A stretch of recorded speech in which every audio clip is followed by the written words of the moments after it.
Hunt and Hill. Hunt Palmer, Jeremy Hill, holding down the middle of the day. Live from the Mercedes-Benz of Baton Rouge studios. It's Hunt and Hill. Now on 104.5 ESPN Baton Rouge. Welcome in, Hunt and Hill on a Monday from the Mercedes-Benz of Baton Rouge studio downtown in the capital city. I am Hunt Palmer. He is Hill, Jeremy Hill, Casey Gaines, and Taylor Sharp back there on the ones and twos. Loaded weekend of football. Mr. Hill, how are you? I'm still laughing at Texas A&M. I got a few shots in on the postgame show.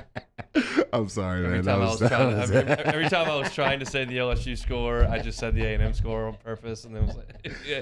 It was fun. I had a great time doing that. It was a thing of beauty, and we will talk about all of that failure in the second hour for sure. It was a thing of beauty to watch. Saints get a dramatic victory last night. Brian Kelly just met with the media. So we've got a lot to do here in the Monday show here on Hunt and Hill. Opening hour on Mondays brought to you by The Shed Barbecue here in Baton Rouge. If you've driven through Ocean Springs, Mississippi, and stopped by at The Shed, they are now here in Baton Rouge on Burbank between campus and Traction. If you're looking for a place to stop in for a late lunch, get on by The Shed. Awesome, awesome barbecue over there, and they are the opening hour sponsor every single Monday here on Hunt and Hill.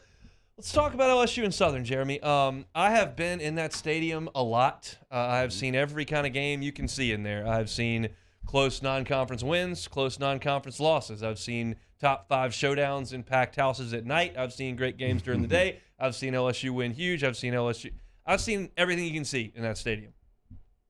Saturday was different. Mm-hmm.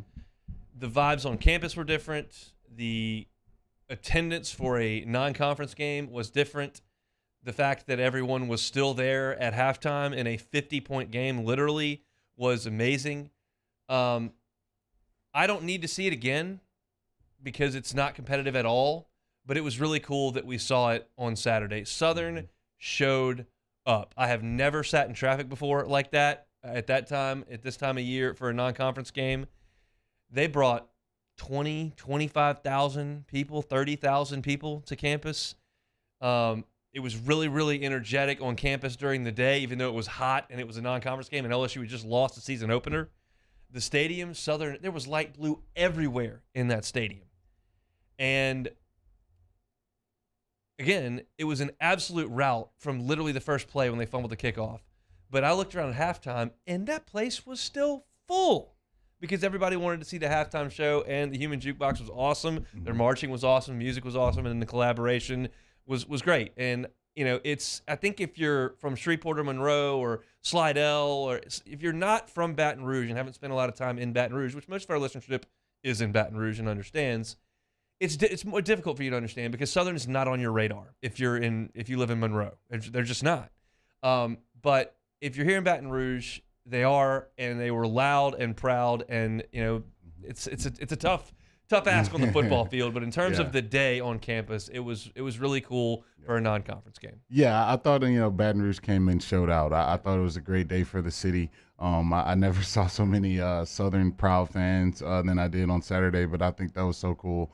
To get them, get that matchup against LSU. And I thought for everyone that it was a great experience. Other than the traffic, that was a little crazy for some people. There are people calling into the post-game show still sitting in traffic, which I don't know how it's possible. But it just goes to show that people really showed up for the city, and I thought it was great all around. It was. So as far as the game goes, we'll talk about that, and then we'll get to some of Brian Kelly's comments from today in the next segment. Look, it's a mismatch, and it was from the very, very start. And you look up at the end, and it's 65-17.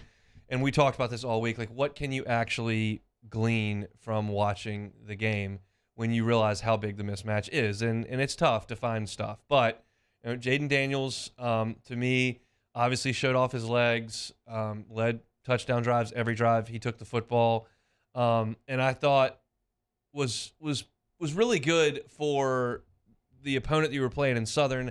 I wish there was a little bit more rhythm to the passing game as opposed to as much scrambling. I know that LSU's offense is going to have a large component of it that is Jaden Daniels making plays with his feet, whether it's extending plays, running for touchdowns.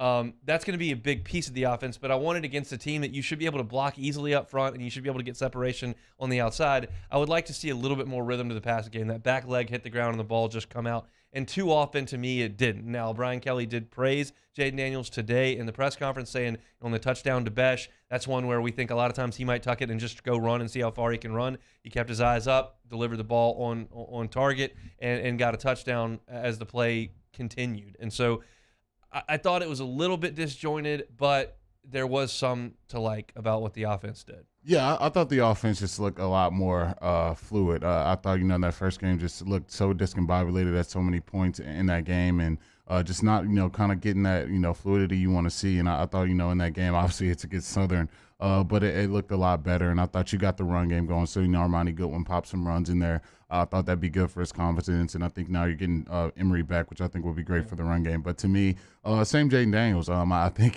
for me, he obviously had that big time run and scored that play. But, Kayshawn was wide open. And Kayshawn was open a lot in this game. And I thought he should got a lot more targets. But I think for Jaden, they're going to accept that.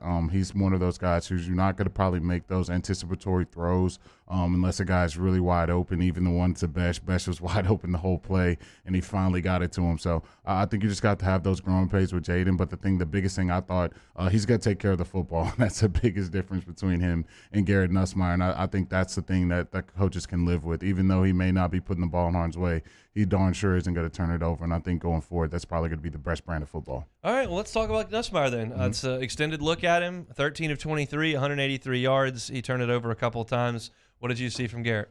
Yeah, I thought, all the things that, you thought you'd see with him, the arm talent's there. He made that big-time throw to Malik. I thought that was a beautiful ball. But all the reasons why Jaden is the starter, you saw that on full display. Just when things aren't there, he's not going to be looking to use his legs. He's going to be looking to throw the ball down the field. And I think for Garrett, just that one small adjustment, just throw the ball out of bounds. That's all you got to do. Throw the ball out of bounds, go to the next play, and for more than occasions than he shouldn't be, he's trying to extend plays, and you saw him throw the pick six. You saw him, try to extend the play to the left and throw the ball that he had no business throwing. So I think for Garrett, learning through those growing pains, you see why he's such a young quarterback. He is a redshirt freshman at this point. Once he gets those things out of his game, I think, you saw the arm talent when things are in rhythm. He can get the ball to his guys, but right now I think Jaden has that lead by a mile. Look, not all interceptions are created equal. Mm-hmm. And if you throw one and the defensive tackle tips it up in the air and the linebacker catches it and falls down, that's not necessarily your fault. These were bad. I mean, he rolls to his left, the play's shot, there's nothing there, and he forces it where there are three Southern guys, all three of whom could have intercepted it. Just not good. And then the pick six you're talking about, he's trying to throw it away, but you got to do a better job than that of throwing it away. Can't throw it in the field of play like that. And so it's just, those are, you just can't live with those. And this moniker of gunslinger has been one that we've thrown around with Nussmeier for 2 years now. And you come out there, you're an early enrollee, you play in your first spring game, you turn it over a couple times. Who cares? You're out there, it's a practice. You've just been on campus for 2 months. Air it out. Let's go. That's fine. But then 2 years later, when you get your first extended time and you're playing against the weakest opponent on your schedule, to turn it over twice like that and to be inaccurate the way that he was for some of the night, it's just not a good sign. He just did not play very well. There's some real physical ability there that he's got. He's got a really good arm. He's athletic. I think he understands the system. It's just a matter of making some better decisions in the heat of the moment, and he has shown right now that's not necessarily there. I am glad he got to play a ton, because Jaden Daniels is going to run around a lot, and there's a chance he gets hit pretty hard one time, and he gets his bell rung or worse perhaps, and all of a sudden you do need to go to your backup quarterback. I'm glad he's now basically got 2 games under his belt, but it's obvious that Jaden Daniels is your quarterback. Yeah, no, I think that's on full display. Jaden's not going to put the ball in harm's way, and you see the experience factor. You see that with Jaden, even when things were crazy in that Florida State game and he had plenty of times to put the ball in harm's way, he never did that. And so I think going forward, that's going to give you your best chance to win, especially when you're still trying to kind of figure out the offensive line and figure out what you're going to be doing in the run game. But for Garrett, if he ever wants to be a college quarterback, he's going to have to get that out of his game. I think, he's going to wow a lot of people with his arm, and some of the throws he can make is going to wow you. But if you continue to make those kind of bonehead interceptions where you just have no business doing that stuff, you're going to find yourself sitting on the sideline. So everyone kind of knows I'm a big Garrett fan. I think I still believe in the arm talent, but he's just got to have to be a little smarter with the football when he does get those opportunities. First 2 throws of the game were to Keyshawn Boutte. That should have surprised absolutely nobody. They were going to go to him early and often, but I did like that they got some of the younger guys involved. Chris Hilton gets 5 catches in the game. Malik Neighbors has a couple big plays, has the touchdown, and as you mentioned, big deep ball. Brian Thomas got involved, had a big 44-yarder as well. So there's a lot of talent out there, and it's just good to finally see them get the ball out there. I mean, you look at Florida State in the first quarter, they had 1 passing yard. It's like, and it was off a tipped ball to the tight end when he ran. It's like they just couldn't find any rhythm in doing that because the offensive line didn't give him enough time for a lot of the night, and then a lot of the night Jaden Daniels didn't see where he was supposed to be because he was running. So it was good to see them get into a little bit of rhythm with both quarterbacks out there. I want to talk about the shuffles on the offensive line, and we'll use that to continue to talk about the game, but also segue into some of the things that Brian Kelly had to say today at his weekly press luncheon. So don't go anywhere. Opening hour brought to you by The Shed Barbecue here on a Monday. It's Hunt and Hill. Hunt Palmer and Jeremy Hill. It's Hunt and Hill. Our listeners fire off their opinions on the jimsfirearms.net hotline at 499-1045. Keep listening for your next chance to shoot us your thoughts with the jimsfirearms.net hotline on 1045 ESPN Baton Rouge. Bayou Chrysler Dodge Jeep Ram has $12,000 off MSRP on all new 2022 Ram Black Widow trucks in stock. All new Bayou vehicles come with a 1 million mile powertrain warranty and free delivery. If you need sales or service, the crew at Bayou is going to do right by you.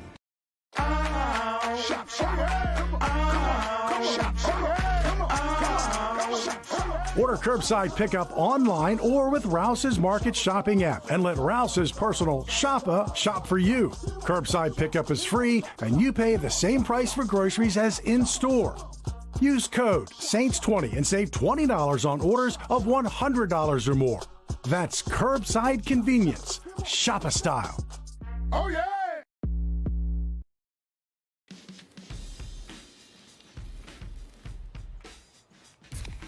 Light beer shouldn't taste like water. Miller Lite has more taste and only 96 calories. It's Miller time. This isn't just another day. It's so much more. Kelly's life was put on hold when her auctioneer primary care doctor discovered a rare blood disorder. Her doctor connected her to an auctioneer care team of cancer, heart, and kidney specialists. With multiple primary care locations around Baton Rouge, same-day appointments, and online scheduling, we're relentless about keeping you healthy. Auctioneer Baton Rouge, innovating healthcare for Kelly. Eli's always been into grilling. It took us a while to see it, but the signs were there. What are you doing, Eli? I knew grilling was my thing. I have been talking about it throughout my career. Happy with the results? I am. Got the new grill from barbecueguys.com. It performed great. My advice, as I always told my boys, do more of what you were born to do. Barbecue Guys, for those who were born to grill. You want cheese on your burger, Pops? I'll take a little cheese. I've been doing business with Luba for 25 years. They're dependable, trustworthy. It's just the attention to detail with our clients. Our folks have years and years of experience. They're highly trained professionals, but many companies have that asset. What I'd like to think makes Luba a bit different is that we use those talents in a way that truly is dedicated to serving the needs of the folks who depend on us. I'm Jay Ducote. I grew up learning how to cook at LSU tailgate parties and right in my own backyard. And I created JD's Louisiana products to bring that Louisiana flavor to you at home for your backyard cookout. JD's Louisiana barbecue sauce, Louisiana molasses mustard, spicy and sweet barbecue rub, and more are available at your local supermarkets or by logging on to jducote.com/shop. Put in promo code CST for 25% off at checkout. Crime has serious consequences, but anyone can make a mistake. If you find yourself in trouble with the law, know that you have rights, and it's okay to demand them. The law offices of O.C. Brown are here to protect you and your rights. Felony or misdemeanor, DUI or drug charge. No matter what crime you're accused of, you still have rights. Let the law offices of O.C. Brown uphold them. Call 225-343-1111. Your law firm for a lifetime. Gulf Coast Office Products is a nationally recognized Savin office equipment dealer based right here in Louisiana. Over 100 employees strong, Gulf Coast has the boots on the ground to support all vertical markets from education, engineering, legal, and finance. With the latest in office technology from desktop to production segment units, Gulf Coast and Savin have the perfect fit for you. Call 225-756-2644. Moscona inviting you to join us for Monday's AFR, presented by Relief Windows. We'll recap LSU Southern, Saints, Falcons. Cole Kubelik from the SEC Network will join us. Hopefully you join us as well. 3 to 6, 104.5 ESPN Baton Rouge.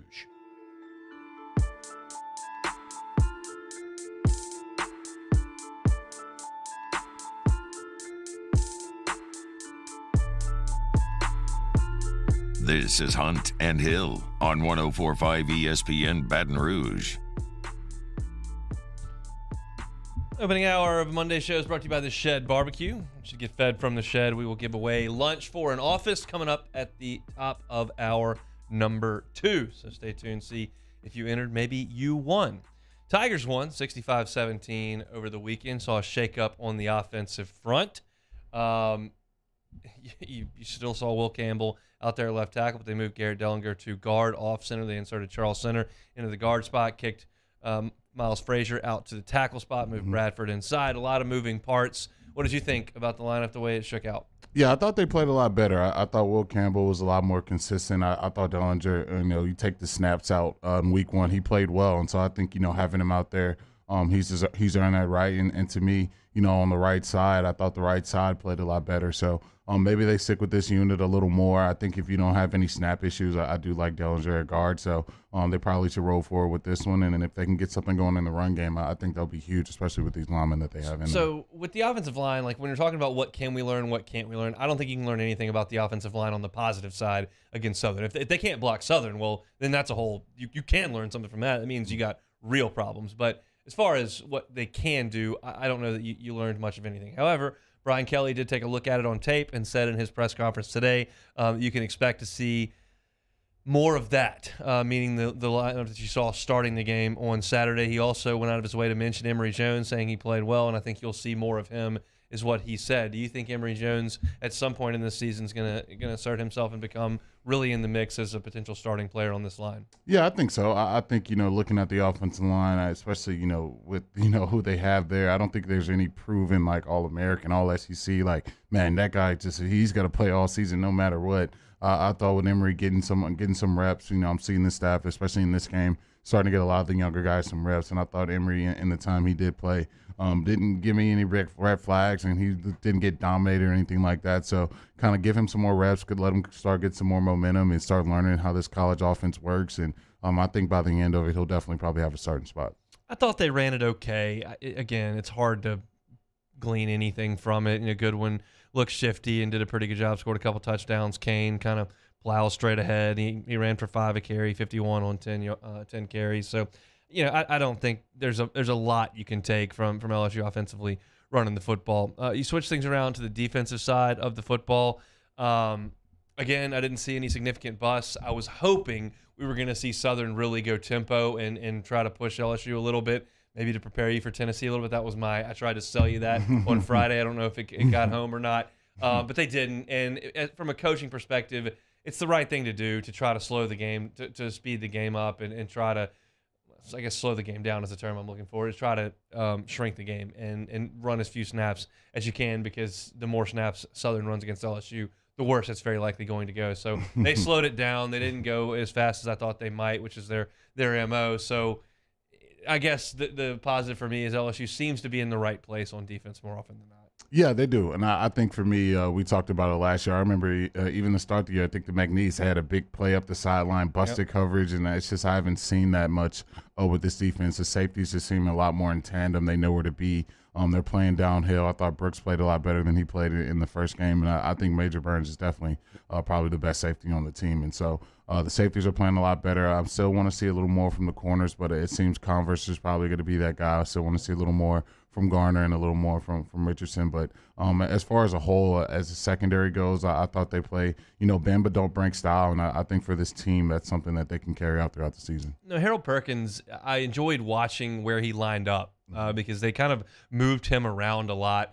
They got him playing that jack every once in a while, maybe rushing the pass or something. They had him playing that traditional stack backer spot a little bit as well. To me, it's one of those deals where we know we've got this guy. He's really athletic. We think he can play, but maybe we grow him into a role as opposed to just play him in there as a starter because they've got some guys who are maybe ahead of him on the depth chart at a more traditional spot. Where do you think he fits in as a freshman? Yeah, I think he'll definitely be a starter on this defense. I think anytime you lead the team in tackles this early on in your career, no, it's against Southern, but that's impressive. And so for me, he kind of reminds me of like a Michael Parsons type athlete where, you can put him on the edge with all his speed. You feel like he can run around some people, but also you can stack him and let him play in space. He's just one of those kind of generational athletes where you just want to have him on the field and you want to have him out there making plays. So I thought it was, a huge thing for him not to pout without playing, the amount of snaps he did in week 1, but to come in this game and, go out there and help his team. And so I think you'll definitely be seeing a lot more of Harold going forward. He led the team in tackles with those 7. Desmond Little was out there a lot. He had 6 tackles, had a pass that he tipped the line of scrimmage, had a couple solo tackles. They're trying to you got Mason Smith out, so your front 7 is going to look a little bit different. But the guy I think that has stepped in and really made the most of his opportunity has been Mekhi Wingo, who seems to be disruptive. He was disruptive against Florida State at times and certainly was against Southern. The stat sheet doesn't show up as much with a defensive tackle who's taking on double teams and getting penetration and blowing some things up. But if you were just watching the game, Wingo tended to show up. Yeah, no, he's throwing guys off of him. He's throwing, college linemen who lift all summer and lift weights. He's grabbing those kids and he's throwing them out of the way. And that's the first thing I noticed, watching him. And it's kind of the exact opposite of when you look at Mason Smith. They're around the same weight, but Mason's standing at 6'6", and Mekhi can't be anything more than 6 feet. He's probably more like 5'11", but he's out there just being stout in the middle. And I think, when you lose a guy like Neil Farrell, you got a guy like Wingo that can kind of do some of the similar things he did last year. And I think he's going to be a guy they definitely depend on a ton going forward. I think so as well. Going to Brian Kelly's press conference today, some of the things that he noted. Look, John Emery is ready to go now. He has been cleared. The suspension has been served. He's ready to spring into action. Would not expect to see 21 carries for John Emery on Saturday. He said, look, we can't throw him in there with a massive workload. That's just not realistic. So I think you're going to see more of Kane and Goodwin in this Mississippi State game and maybe a sprinkling of Emery here or there. You played the position. How tough is it to ramp it up 2 games in and get in there when you haven't played in 2 years? Yeah, I mean, if you're talking, 20-plus carries, I think that'll definitely be difficult. But I think, with all the, TV timeouts you have this day and age, I think you should be fine. They're going to rotate anyway. To me, I put him out there and I let him play. I throw him right there in action. He's worked all last year. He's worked this year.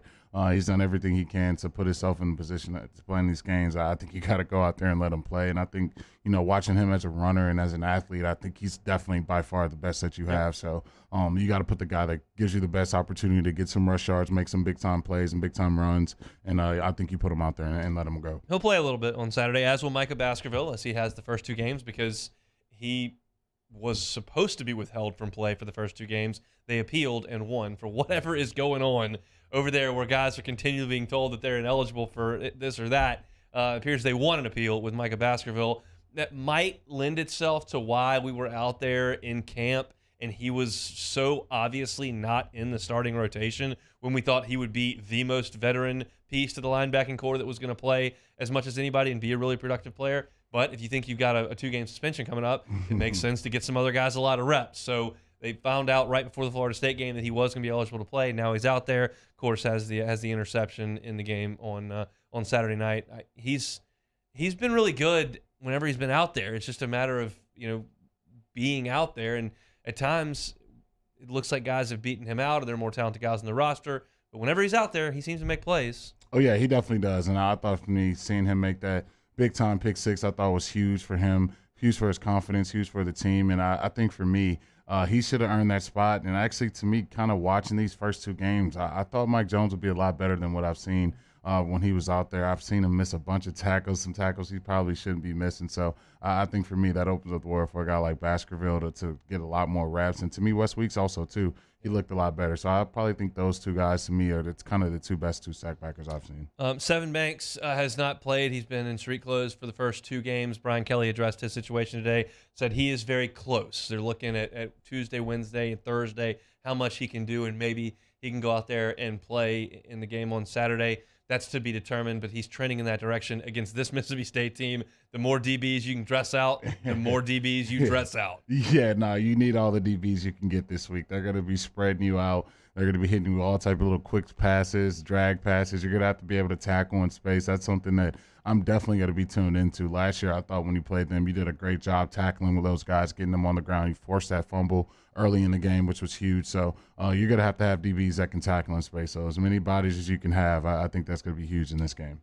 I did not know who Greg Clayton was until Saturday night when he caught the first punt.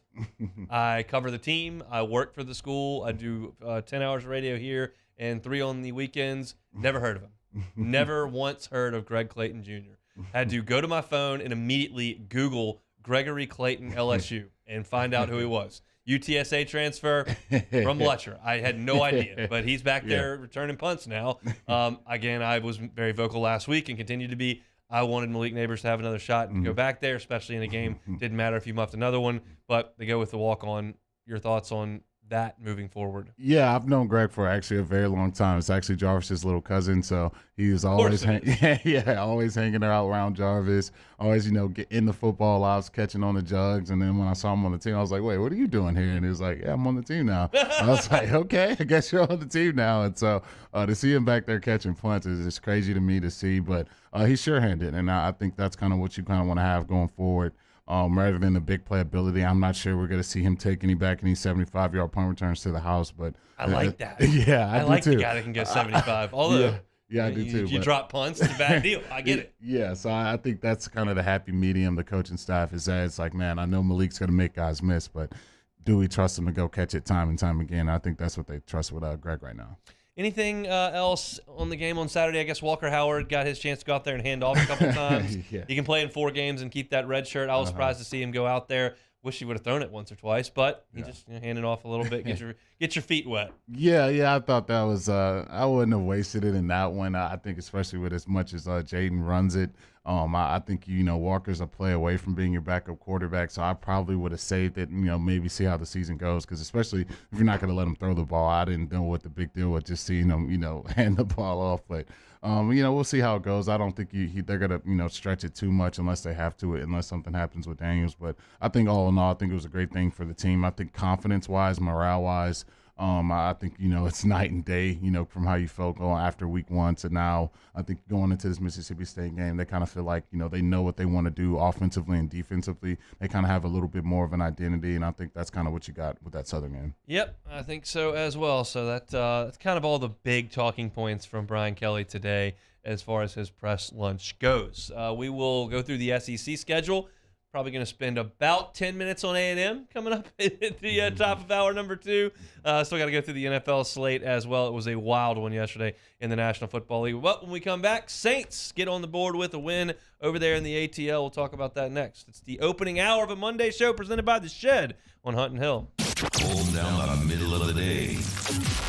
This is Hunt and Hill. Bayou Ford. Check out the inventory, BayouFord.com. If you go to BayouFord.com, you're going to see these 2 words right up front, right when you log on. Don't settle. You don't have to settle just because the car that you want with the features that you want isn't necessarily on the lot. That happens all the time now in the car buying biz. You just got to order one and customize one, and they'll have it turned around in about 2 months, and they can drive it right to your doorway. So don't settle just because you're checking out a lot and I kind of want that. No. Get exactly what you want. Bayou Ford can do it for you. Yeah, head over to BayouFord.com. They have the brand new, all new 2022 Ford Expedition Timberline. Has a Ready Lift 3 kit on there. Also, all new 2021 Ford F-150s. They're getting $14,000 off MSRP, including the Black Widow edition. $14,000 off MSRP. You just got to check out the website. It's BayouFord.com. Bayou Ford, where they're going to do right by you. In times of need, get a full list of phone numbers, websites, and other important emergency information on the Demco Stormwatch page at 1045ESPN.com. As a community bank, B1 Bank invests in relationships with the people and businesses we proudly represent. Our B1 bankers are here to help simplify the complicated, understand your needs, and make managing your finances easier. At B1 Bank, we offer an array of solutions to help simplify your transaction needs. B1 Bank, one highly personal banking experience. Visit us online at b1bank.com for more information. There's nothing better than tailgating, but it can be a lot of work. So why do it yourself when you don't have to? Let Revelry Sports and Entertainment set up your luxury tailgate on campus. Order what you want and just show up to party. Book your tailgate today at revelryteam.com. Revelry Sports, the official tailgate partner of LSU Athletics.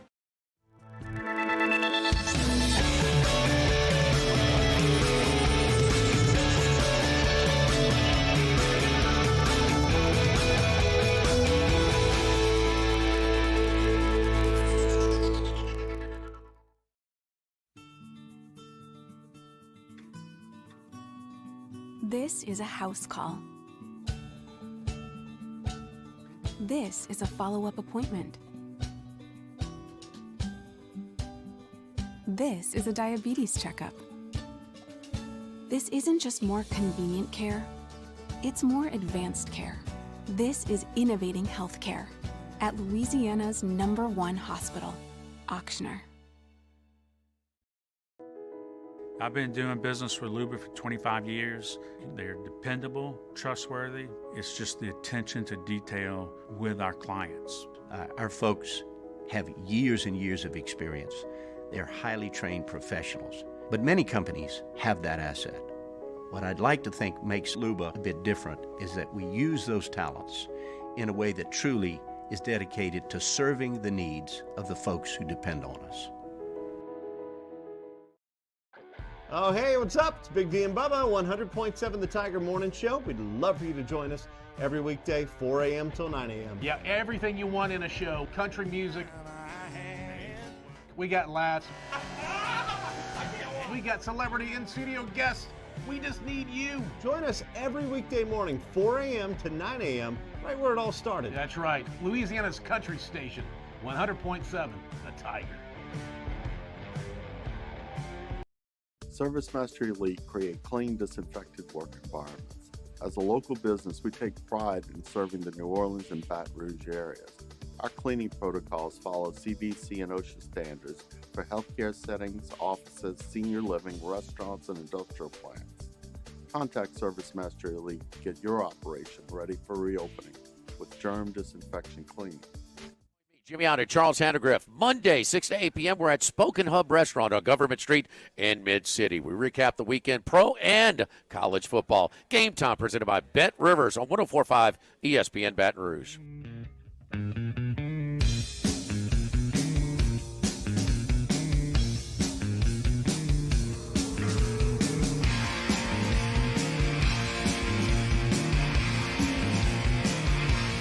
Hunt and Hill. 104.5 ESPN Baton Rouge. It'll be LSU and Mississippi State, 5 o'clock inside Tiger Stadium this weekend. Tailgating should be awesome. Excuse me. Whoa.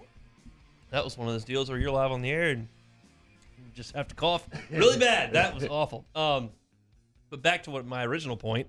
If you're tailgating this weekend, looking for some food for the tailgate, how about some barbecue? The Shed can do tailgating packages for you. They can have it ready for you to pick up right there on the way out to campus. Or if you're just having a home watch party, want to pick up some barbecue and bring it on home to watch the Tigers and Mississippi State, you can do that at the Shed. Give them a day or two notice. Call up there, place your order. The brisket, pulled pork. They got sandwiches, platters, get meat by the pound as well. Their turkey is fantastic. Jeremy and I tried that a couple of weeks ago. Got delicious, moist smoked turkey. It is fantastic over there at the Shed. So if you're going to do some tailgating, make the Shed part of your tailgating plans for this weekend. They bring you the opening hour each and every Monday. Jeremy, the Saints were awful for 3 quarters on Sunday. Absolutely terrible. You look up, and their offense can't block anybody. They're not running the football exceptionally well. Can't move it. And Marcus Mariota is making plays with his legs and his feet. And the Falcons were really in control of the football game for the vast majority. And then this fourth quarter hits.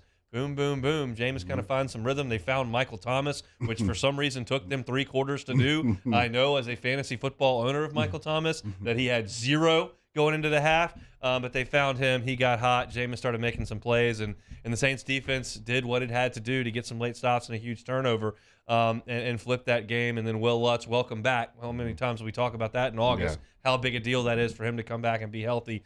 Drills home a 51-yarder, and the Saints get out of Atlanta with the win. Big one for the Saints to get that win, and it looked really good in the fourth quarter. I don't know what they were doing the first 3. Yeah, that was this not the brand of football you want to start a game out with. And I think, we talk about all the time, it's a divisional game. And I think we had the Falcons guy on. He's like, man, we're not very good. Yep. We're not going to be very good this season. But anytime you get divisional teams, anything can happen. I thought for the Falcons, the way they came out running the football, gave me some cause for concerns for the Saints defense up the middle. That's something that they're going to have to get shored up because if you can't stop the run, it's going to make it very difficult, for your team week in and week out. But I thought for the Saints, the way they finished that fourth quarter, shocking. The Falcons give up another double-digit lead, but there they go again, doing it in Falcons fashion, losing a game they had no business losing. But I thought big time for Jameis. I thought, the confidence he had, late in that game to continue to make big-time throws, even when you're getting penalties and, the worst situations to have, getting yourself backed up. He continued to fire the ball out there, and I thought Jarvis played huge. I thought anytime you come in and kind of be that second, third option for the team and you put up big-time performances like that, I thought for the Saints that's something you can build on and keep working towards week in and week out. A little bit of an oddity that the 2 guys carrying the load running the football in this game, Taysom Hill, a converted quarterback who's playing tight end and then running the ball out of the direct snap, and then Cordero Patterson, who was a wide receiver to begin his career and now is basically just carrying the ball out of the backfield for Atlanta. He goes for 120 yards on 22 carries, and then had the touchdown as well. They were really controlling the game with the run game. I mean, what did you see watching the Saints, why they were unable to stop the run? Is it issues at the linebacker spot with Werner, who made a lot of tackles, or is it something at the point of attack where they've just got to do a better job at the line of scrimmage? Yeah, I think anytime you go for that many, it's a little bit of both. And I thought for too many times, Patterson was getting up to the safeties, and anytime safeties are continuing to have to tackle the running back in open space, that means bad things are happening. And so I think the D tackles got to get more push up front. The linebackers got to fit. And I thought, he was just getting to the second level. And then you mix that with, them mixing Mariota and the quarterback run game. I thought, they were having their way with the Saints. And I think that's why you see Mariota kind of getting that nod, because what he can do with his legs. And, you always got to, respect him as a threat in the run game. It makes it very difficult to deal with. So I think if you're the Saints, you saw them kind of have struggles with that against the Eagles last year. That's something that, maybe this Dennis Allen defense kind of needs to scheme up and do a little better, because quarterbacks who can run have been giving them a little trouble. Yeah, for sure. And the Falcons were giving the Saints a lot of trouble with their defensive front against the Saints offensive line. There was just no protection. Grady Jarrett was in total control of the second quarter. They could not block him. He was in the backfield, had a sack and a half, had another TFL. He was just really disruptive force. And I felt like the Saints offensive line was going to be a strength for them. And they played better later in the game, but they got manhandled for a lot of the first 3 quarters of this game. Yeah, and it's I say it all the time, man. It starts in the trenches. If you can't block people, it's going to be very, very difficult for you to have an order of operations that's successful, especially at the NFL level. And I thought for Jared, they couldn't block him at the middle. He was playing sensational, and that Falcons defense that doesn't really have that many stars on it. I thought they came out and played the game really well, but as you play for 60 minutes, which we always talk about, the cream normally rises to the top, and the matchups they had on the outside, and I thought that was going to be their big Achilles heels.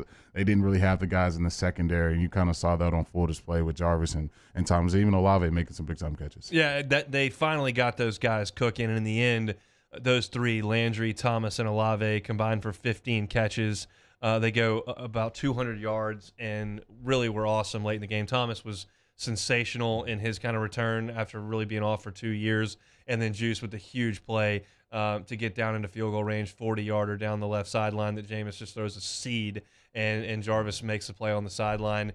It was that was a thing of beauty to watch. It was really, that's the kind of plays that Jameis can make. He's got the big arm, and while you'd rather have Drew Brees back there to dink it and dunk it and run things and get the ball out quickly and make the right read, Sometimes the big old arm just rip it down the sideline. That'll do the trick. Yeah, sometimes you can't run the ball, every single week in the NFL. And I thought when you had Drew Brees, especially Mark Ingram, Alvin Kamara when he was young in his prime as well, they could just run the ball and dink it and dunk it to Kamara and dink and dunk it to Mike Thomas. He really never had to push the ball down the field. But I thought especially yesterday, especially without Taysom going, you really couldn't just run the ball the way you wanted to. So especially when you're down, now Jameis really has to push the ball down the field. And with a guy with an arm like him, that's exactly what he wants to be doing. And he has the weapons that can go make the plays. And so I think for the Saints, obviously you don't want to start games out like that. But, winning that game and getting that confidence, you saw how emotional everyone was in that locker room after. That's the way you want to start a season. I do have to complain a little bit about Pete Carmichael. When they scored that touchdown to make it 24-26, and that's what he rolled out on a 2-point conversion. Hey, that was bad. That is atrocious. I mean, a direct snap to Mark Ingram. I mean, at that point, if you want to run that play because you like the numbers that it gives you, because you don't, then put Taysom back there so at least he might throw it. Mm-hmm. Like, that's just, there's nobody else back there. It's just Ingram. You got a 30-whatever-year-old running back who's not going to throw the ball, just running straight ahead. And you haven't run the ball that well. It'd be one thing if you were just plowing him right over. You were going down the field, throwing the ball to Michael Thomas. That play call stunk. Yeah, no, that was one that I was watching the game and I was scratching my head, and it seemed like they weren't ready to be lined up, and then it kind of just like they snapped it and he went. I'm like, wait, what are they doing? And then I was like, man, that was just a terrible call. To me, Jameis had it cooking. I wouldn't mind if you just ran a regular passing play and let Jameis throw it, and at least he has a chance to run it.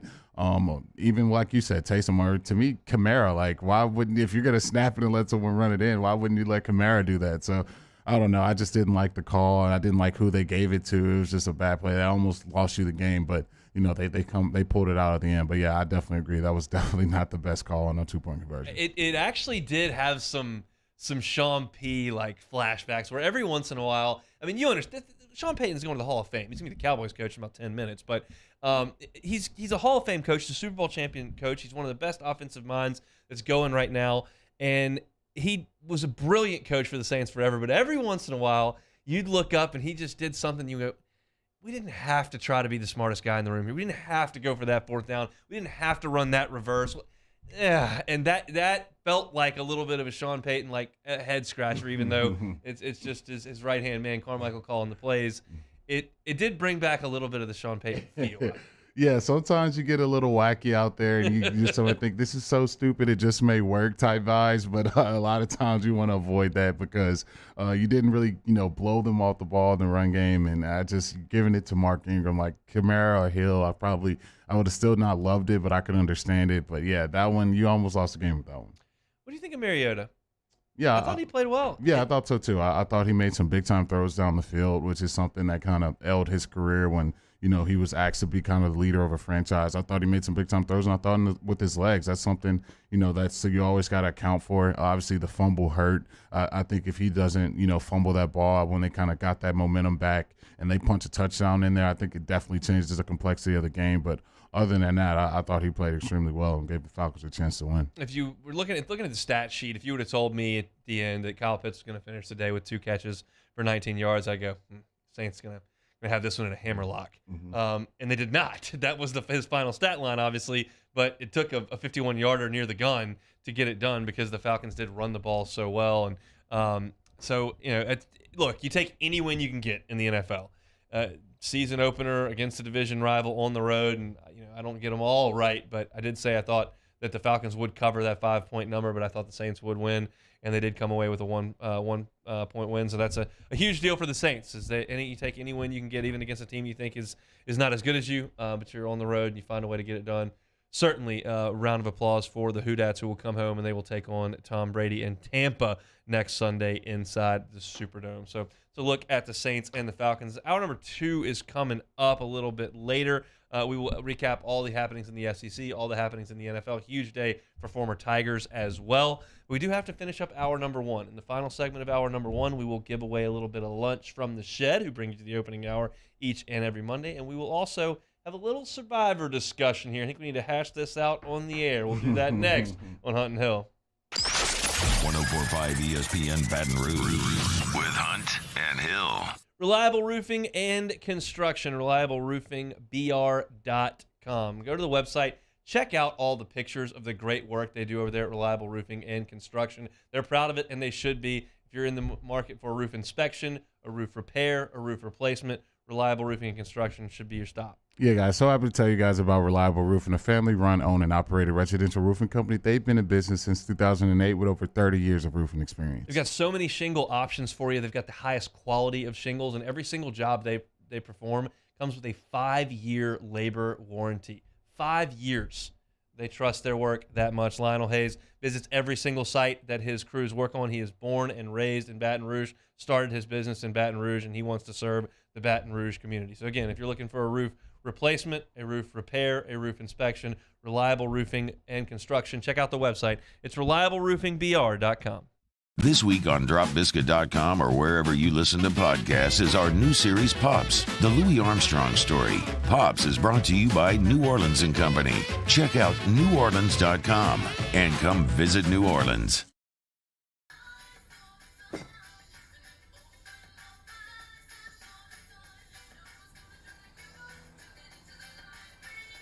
Miller Lite has more taste and only 1 more calorie than Michelob Ultra. When I was a boy, I spent my days climbing trees, catching fish. Barefoot in the river I walked, listening to crickets, counting stars. This was home. After my stroke, I wondered if I'd make it back to the people and places I love. But I got the right doctors with Blue Cross coverage. Your card matters. Your home does too. It's no secret.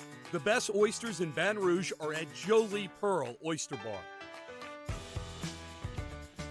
Enjoy mouth-watering South Louisiana flavor and oysters from all over the country. And don't forget our nightly drink specials.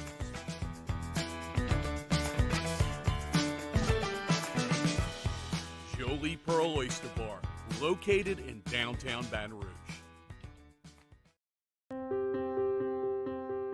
This isn't just another day. It's so much more. Kelly's life was put on hold when her auctioneer primary care doctor discovered a rare blood disorder. Her doctor connected her to an auctioneer care team of cancer, heart, and kidney specialists. With multiple primary care locations around Baton Rouge, same-day appointments, and online scheduling, we're relentless about keeping you healthy. Auctioneer Baton Rouge, innovating healthcare for Kelly. Eli's always been into grilling. It took us a while to see it, but the signs were there. What are you doing, Eli? I knew grilling was my thing. I have been talking about it throughout my career. Happy with the results? I am. Got the new grill from barbecueguys.com. It performed great. My advice, as I always told my boys, do more of what you're born to do. Barbecue Guys, for those who were born to grill. You want cheese on your burger, Pops? I'll take a little cheese. I've been doing business with Luba for 25 years. They're dependable, trustworthy. It's just the attention to detail with our clients. Our folks have years and years of experience. They're highly trained professionals, but many companies have that asset. What I'd like to think makes Luba a bit different is that we use those talents in a way that truly is dedicated to serving the needs of the folks who depend on us.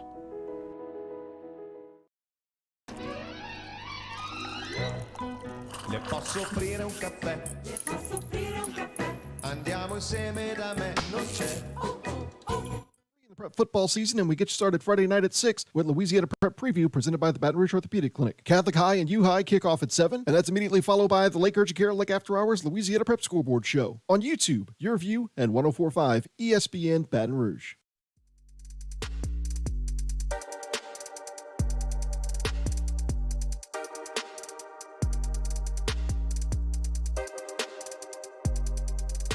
This is Hunt and Hill on 104.5 ESPN Baton Rouge. All right, crazy NFL Sunday. I mean, that witching hour, as they call it on Barstool, where the 11 o'clock games are coming to an end. It's just absolute pandemonium. And it was that yesterday. There were field goals being knocked all over the place. Wild, wild day. But we do Survivor here on Hunt and Hill. And obviously I dominated last year, an easy win, as everyone expected. And this year, we come out. Jeremy takes the Ravens. They get a win. Taylor comes out with the Broncos. They'll play tonight. They got Seattle up in the Great Northwest. And I took the Colts. Did you watch the Colts yesterday? It was atrocious. They were down 20-3 to the Texans. But all of a sudden, the Texans are terrible, so the Colts kind of forced overtime. And they went to overtime, and nobody scored. So it was a tie.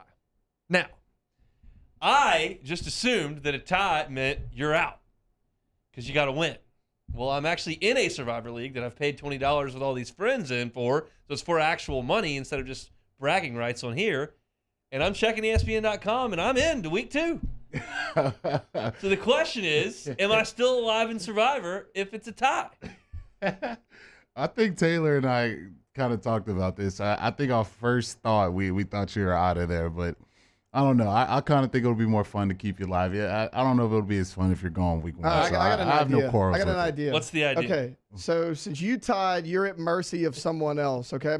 We don't want Jeremy to win week 1. No. If the Broncos win tonight, you're out. Oh, no, wait. But if my team loses tonight, you're still in. Just a thought. Wait a second. I thought I was scot-free. I thought we talked about this. It's just a thought.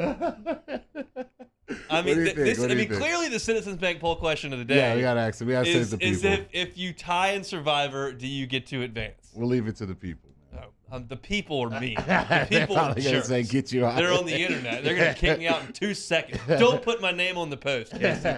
Just say in general, if you tie in Survivor, do you move on? Which in the case of the league that I'm in, that actually counts for cash, I'm still in, which is good. That's actually more important than this to a certain extent. But I was just hoping that, there were so many massive swings, and we'll talk about the whole NFL slate coming up in hour number 2, but at one point, the Jags were down 1 million, and then I looked up and they were winning. Mm-hmm. The Colts were down 1 million. I looked up, they were winning. The Saints were down 1 million. I looked up, and then they were winning. The madness that was the Bengals game, which we'll talk about a little bit later. There was like a 20-minute deal, which goes by really quick in my house because I've got Myers, and he's, I got to change a diaper, or he's screaming, or we got to go try to feed him something, even though he just plays with it and throws it on the floor. 20 minutes goes by really quick if you're not kind of paying attention, locked in.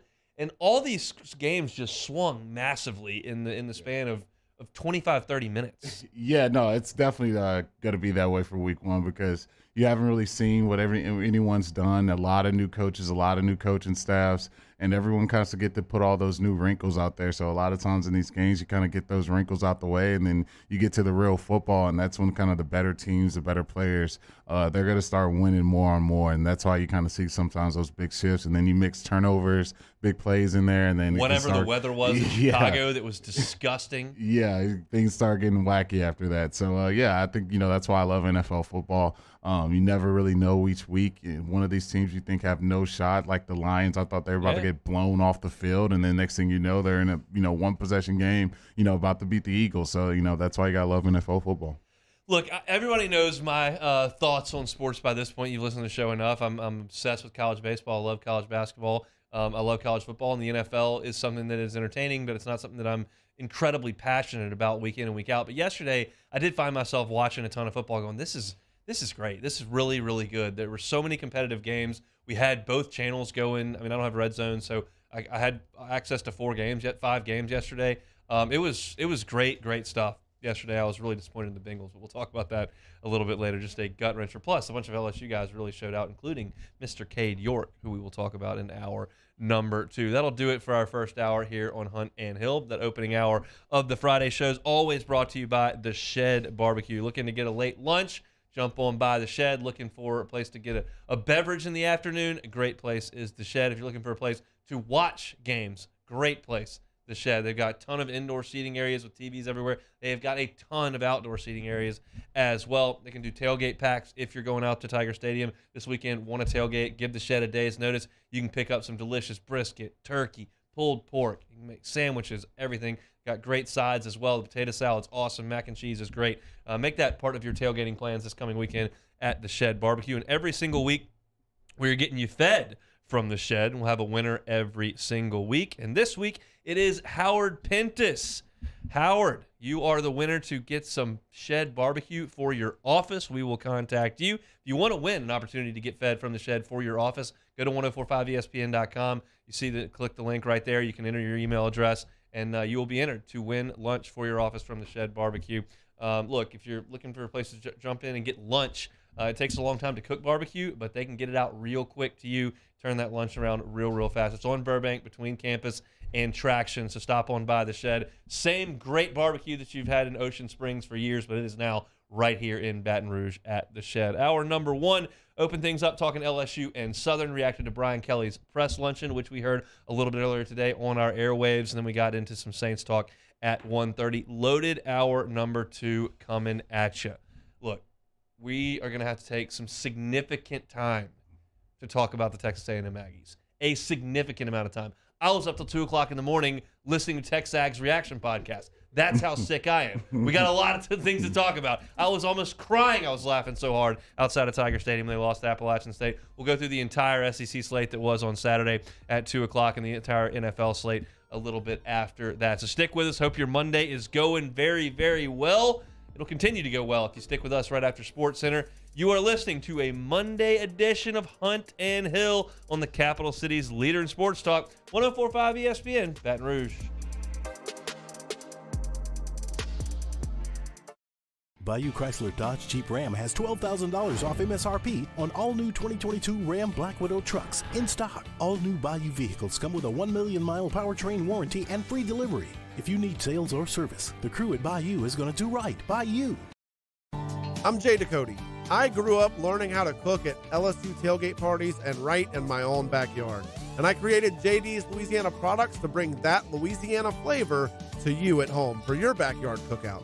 JD's Louisiana barbecue sauce, Louisiana molasses mustard, spicy and sweet barbecue rub, and more are available at your local supermarkets or by logging on to jducote.com/shop. Put in promo code CST for 25% off at checkout.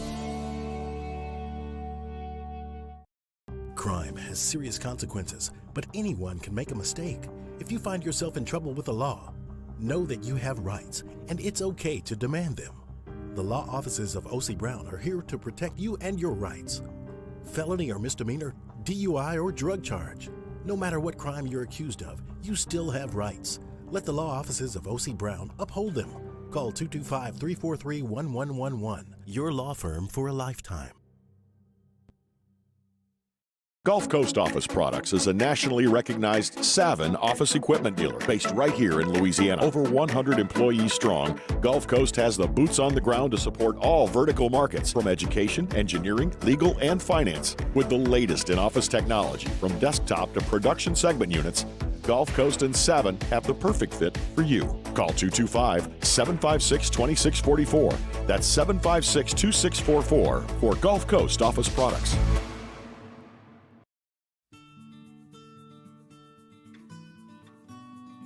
This is a house call. This is a follow-up appointment. This is a diabetes checkup. This isn't just more convenient care, it's more advanced care. This is innovating healthcare at Louisiana's #1 hospital, Ochsner. I've been doing business with Luba for 25 years. They're dependable, trustworthy. It's just the attention to detail with our clients. Our folks have years and years of experience. They're highly trained professionals, but many companies have that asset. What I'd like to think makes Luba a bit different is that we use those talents in a way that truly is dedicated to serving the needs of the folks who depend on us. ServiceMaster Elite create clean, disinfected work environments. As a local business, we take pride in serving the New Orleans and Baton Rouge areas. Our cleaning protocols follow CDC and OSHA standards for healthcare settings, offices, senior living, restaurants, and industrial plants. Contact ServiceMaster Elite to get your operation ready for reopening with germ disinfection cleaning. ServiceMaster Elite, the trusted choice in professional cleaning since 1996. It's no secret, the best oysters in Baton Rouge are at Jolie Pearl Oyster Bar. Enjoy mouth-watering South Louisiana flavor and oysters from all over the country. And don't forget our nightly drink specials.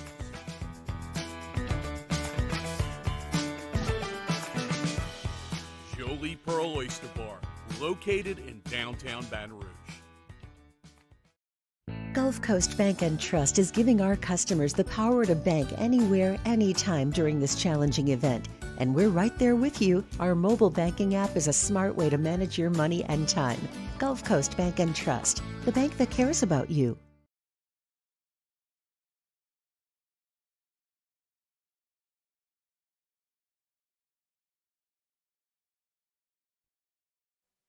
This is SportsCenter.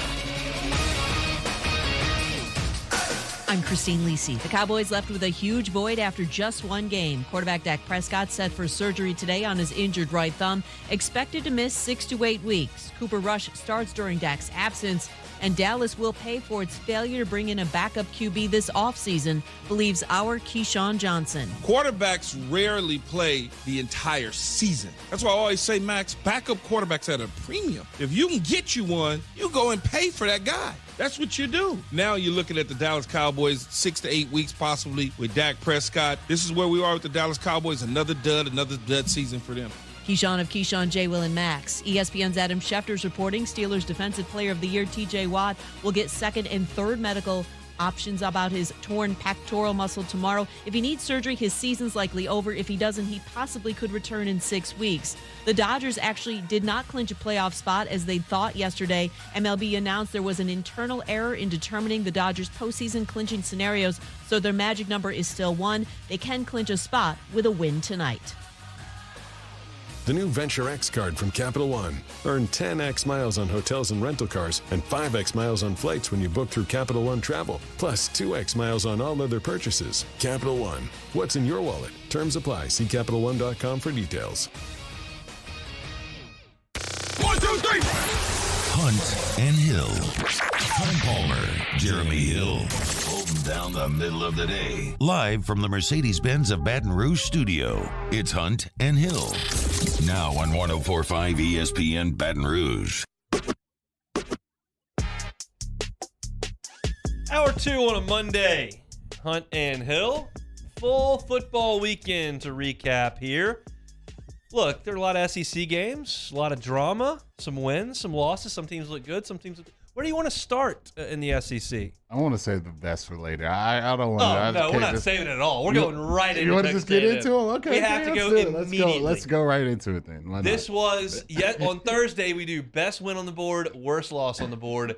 I gave this out as the worst loss on the board, and it happened. A&M in year 5 under Jimbo can't beat Appalachian State. Furthermore, they scored 7 offensive points against a team that just gave up 63 7 days ago.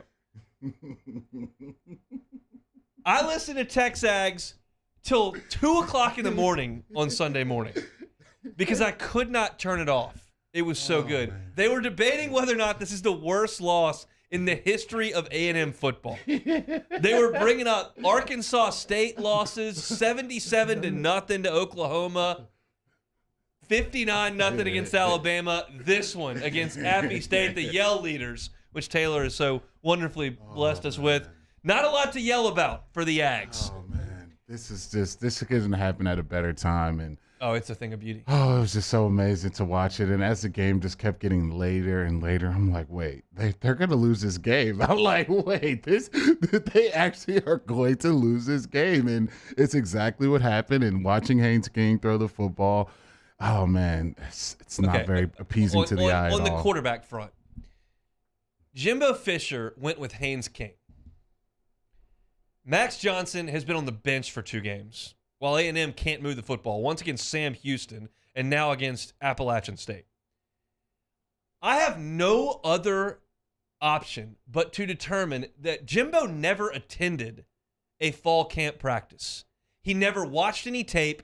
All he did was look at the recruiting profiles to pick the quarterback. It is impossible that he went to practice and selected Haynes King over Max Johnson. I have watched Max Johnson play an entire season of SEC football. I've watched Haynes King play 3 games. Haynes King couldn't start for Southeastern. He does nothing well. He doesn't throw it well. He's inaccurate. He doesn't make anybody miss. He doesn't read defenses well. There's nothing he does. He turns the ball over pretty well. He threw three picks in the opener last year against Kent State, threw 2 more against Sam Houston State, should have thrown a couple more if they were accurate. He was terrible on Saturday. 13 of 20 for 97 yards. Oh, this is just amazing. I love watching every second of it. Look, I said it going into it all off season. They were getting the best recruiting class. We're pumping. We're ranked 6. I'm like, dude, y'all quarterbacks stink. Like, I know Max. His QBR was 21. Yes, against Appalachian State. And I think, too, to put on top of it is I don't think their weapons on the outside are really up to snuff when you kind of look at what's in the SEC. And so now you got, average receivers with a terrible quarterback. It's just going to get ugly, man. Maybe I gave them a little too much credit. I said they would go 8-4. I don't know, man. They got to play Arkansas. They got to play Alabama. LSU game isn't going to be just a layup anymore. Like, I don't know, man. Jimbo, what's up, man? You good? Everything good, man? What's up? What's up? How does Max Johnson never get in the game? How? How could you watch this and determine that this is the guy you're going to go with? Their offensive line is atrocious, so that doesn't help the quarterback. I get it. But they got plenty of weapons. Here's the deal. We're told constantly that Jimbo Fisher's offense is massively complicated. It's a pro-style thing. It's hard to adjust to. It's hard to digest. There's just a lot of moving pieces to it. And no, they're not lining up with 3 tight ends and pounding it straight ahead, but it is a little bit dated. The question now is this, because this thing can come off the rails for A&M. It ain't getting any easier over the next month. Mm-hmm. You got Miami coming in, then you got Arkansas, then you got Alabama. Like, it is not getting any easier. This can come off the rails. And it's too late to change the offense this year. But Jimbo Fisher is going to do one of 2 things. He's going to continue to run this offense and lose 3 or 4 games every year in this league. Or he's going to have to pull a Saban, or what Ogeron did, and go find a 33-year-old who can bring this thing to 2022 on the offensive side, because he can't do it. And he's either going to be stubborn and say, I'm the quarterback coach. I got these first-round picks that have gone everywhere. I've won a national championship. I got a $100 million contract. I know what I'm doing, and this is what we're going to do. Or you're going to say, I don't know how to score points in this day and age. My offense is a joke, and I got to go find somebody to come in here and fix it. Those are his only options. Yeah, I mean, I think, that all sounds great, but I think all those options take a while to do. And for A&M, I don't think they have that luxury. No, not this year. They're looking to win right now. And I think, it's as much buzz as they've been getting, as much love. You see the recruiting buzz, all that stuff, everything that you want to have your program doing, except for winning the games when it matters. And I think for A&M, that's just what I've thought about them all along. And I think now looking at their slate and looking what they have to do going forward, that Florida game, you drew Florida. That's not going to just be a layup win that you have to just win in a game that you just walk through. So things are going to be tough for them this year. I know they can point to next year. Hey, we had a big time class. They always point to next year. But Connor Wegman, 5-star quarterback. Haynes King was a 5-star quarterback. Couldn't play for Southeastern. Yeah. So look, you can keep pointing to next year all you want. It's going to continue to be the same thing. I just don't see that avenue changing, especially if Jimbo's going to be running the show. It's going to be the same thing. They're going to try to run the ball. When they can't do that, it's going to be tough to pass it. Their defense is going to be okay. I don't think their defense is going to be terrible, but you got to score points in this day and age. And if you can't do that week in and week out, it's going to look a lot like Texas A&M football. And boy, I love watching me some Texas A&M football. Here's what has just happened. For really the first time in the Jimbo era, there's a little bit of doubt. They drank every ounce of Kool-Aid you could drink, and they love, even though last year was pretty much a failure, because you lost 4 games. They cling to that Alabama win, and then you go back to the COVID year where they went 9-1, and they really, the fan base really, we've got it. We've got the guy. It's all. Now there's a little doubt. You go out there and lose to Miami on your home field. You come back, follow up, and lose to Arkansas in a physical game. Then Bama blows you out in Tuscaloosa, and all of a sudden you've lost 4 in a row. It can get ugly. Now, they're not going to fire him. He's in no jeopardy of that. It doesn't make any sense to cut a check for $80 million and go find a new coach. Like, that's not even a talking point. But it can slow recruiting down. Mm-hmm. It can cause people to lose faith and transfer. The thing can break down. We're not there yet, but it's a talking point at this point when you have shown that much offensive ineptitude that often. And this is not something that was just 3 hours on Saturday. This is something that's been going on for 2 years. Look back at what they did last year. They scored 1 touchdown against Arkansas. They scored 1 touchdown against Mississippi State. They scored 1 touchdown against Colorado. Against Auburn, I think they scored 1 touchdown. We had the JV unit out there. They lost the game. They don't score. Yeah. It doesn't matter if it's Zach Calzada. Doesn't matter if it's Haynes King. They are bad on offense. They're just bad on offense. I think that's the biggest indictment against Texas A&M. You're paying the offensive-minded head coach, the Heisman, quarterback head coach, the quarterback whisperer. You're paying that guy $100 million, and the offense doesn't look like what a $100 million offense is supposed to look like, especially when you have every dollar at your disposal. You have the best facilities. You have there's nothing that you don't have at your disposal. That there should be no reason. Case, but other than that, you got everything. There's no reason why this thing shouldn't be pumping, flying off the meter right now. You guys should be rolling people week in and week out, and it's just not what's been going on with A&M. And I love that. I've been saying it, been preaching it. I'm going to continue to say that. I don't see how they turn it around, especially this season. I think you throw that out the window. I think even looking next year, what people aren't realizing right now, the transfer portal, it's going to be as wide open as it's ever been. I think if you're an SEC coach, if you're one of these teams, it's going to be easy to, whisper in some of these kids' ears, especially with things the way they're looking at A&M. So continue this. I love to watch it. I'm going to be tuning in to Aggie football all year, and it's a beautiful sight to see. Brandon Reese in the Bayou 4 Chat says, I'm sure Fisher's buyout is crazy high. There is no buyout. He got a fully guaranteed contract.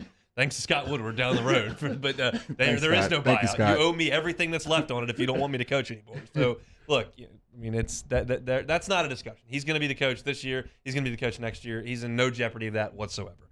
But the question is, are they turning a corner as a program? And in year 5, that was as disastrous a loss as you can think about. Yeah, Nick Saban can lose to UAB in year 1 at LSU and ULM in year 1 at Alabama, and you can overcome losing games early in your tenure. This is his team. This is his program. He's the one that's put this all together. It is the 5th year he has been in College Station.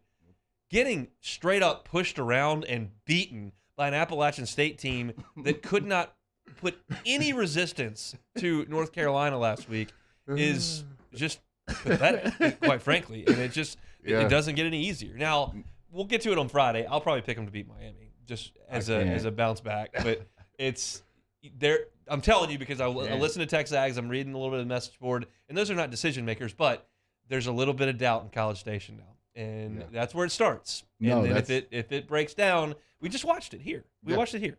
No, you just seen this program win a national championship, and you saw it. So as far as seeing things take a huge turn to the left, I think that's definitely on the table for A&M. And they had the momentum. We talk about they're hanging their banners for recruiting and all that great stuff, but at the end of the day, it comes down to how you win games on Saturdays. And for A&M, if you're going to do this and put these performances like that out there, you're going to see the recruiting start dropping, you're going to see players enter the portal, and then you're going to see this thing kind of just be an average football program, and you're going to be paying all that money, all those NIL dollars, all those new facilities.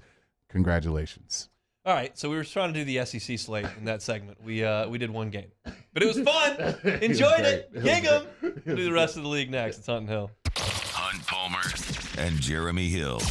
It's Hunt and Hill. Our listeners fire off their opinions on the jimsfirearms.net hotline at 499-1045. Keep listening for your next chance to shoot us your thoughts with the jimsfirearms.net hotline on 1045 ESPN Baton Rouge. There it is, the extra mile, on the border of expected and extraordinary for those willing to go further, like vans customized for work or play, with safety and tech to keep you connected, supported by a 5-star sales, service, and finance team, and backed by the 1-star you know. So go the extra mile. It's never crowded, because so few have what it takes to go there. Mercedes-Benz Vans. I am Juliet, daughter of Marguerite, granddaughter of Gabriel Piera. I come from a line of strong women who knew struggle and success too. Still, I was scared by my breast cancer diagnosis. But I had Blue Cross coverage, which meant I got care from top doctors. I'm strong like my mother, and her mother before her. The right card, the right care.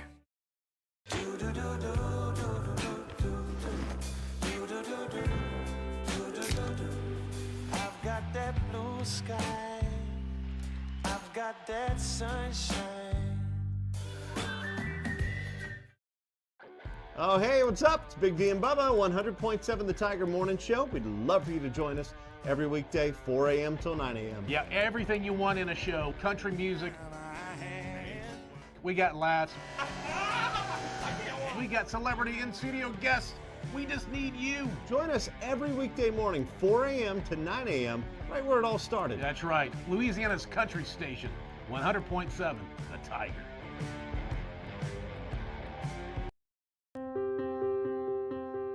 This isn't just another day. It's so much more.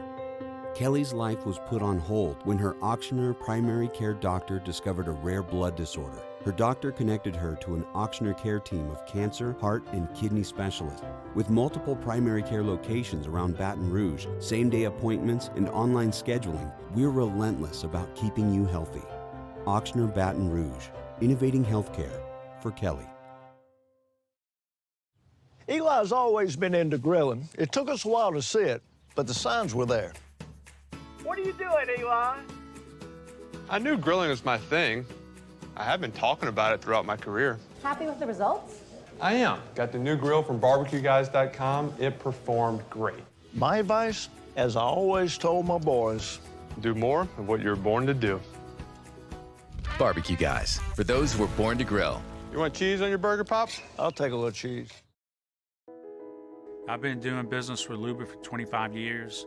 They're dependable, trustworthy. It's just the attention to detail with our clients. Our folks have years and years of experience. They're highly trained professionals, but many companies have that asset. What I'd like to think makes Luba a bit different is that we use those talents in a way that truly is dedicated to serving the needs of the folks who depend on us. Crime has serious consequences, but anyone can make a mistake.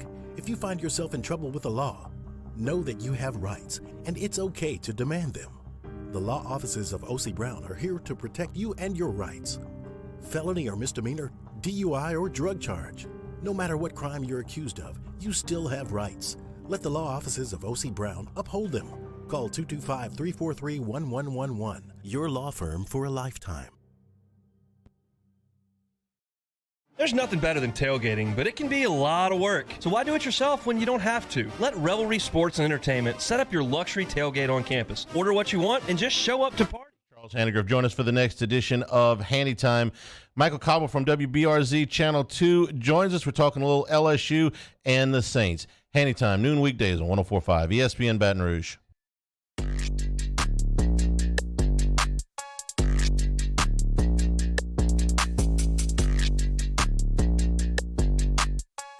Hunt and Hill, 104.5 ESPN Baton Rouge. All right, let's talk about the rest of the games in the Southeastern Conference. Alabama goes to Austin. I didn't watch the first half. I tweeted this out. Like, it doesn't bring me much joy to watch Alabama play football. It hasn't for a decade. So if there's another option, which there was with Arkansas, South Carolina, I generally choose that option. But it was close late, so I did watch the second half. And it appears that Quinn Ewers was playing great football for Texas. The stat line was pretty good. Twitter said he was making some great throws. And Texas' defense was excellent. They really slowed Alabama down in the run game. They got after the passer a little bit, and they really made things tough on Bryce Young early in the game. And as great players do, he's easily the best quarterback Nick's ever had. And he just was so cool and calm and collected in those last three drives and just marched Alabama right down the field and made every play he had to make, whether it was a fourth down, whether it was a tight throw, under pressure, on the move, with his legs. He's just awesome, and he pulled that thing out of the fire and didn't even look like he broke a sweat doing it. No, he's that's poise, and I thought that's what Bryce showed in that game, man. And that place was rocking, man. You could see that home field advantage. I've never seen an Alabama team just that, they looked just out of it. They were getting a lot of bonehead penalties, just not really locked into the game, and to me that crowd really kind of took over that game. But to me, Bryce, even through all that adversity, he just made the big-time throws when he had to. I thought, on that last drive, they had the free blitzer coming at him, had every opportunity to sack him, and it really knocked him out of field goal range. He evades him, uses his legs, and that's just all the type of stuff you have to be special, and that's what Bryce is, and that's why, to me, when you have those opportunities to, knock a team off, you got to do it, because now it seems like that avenue is going to get even bigger than it already was for Alabama, when you scave out a road victory like that. And look, I mean, Texas forced 3 straight 3-and-outs in the third quarter. No one does that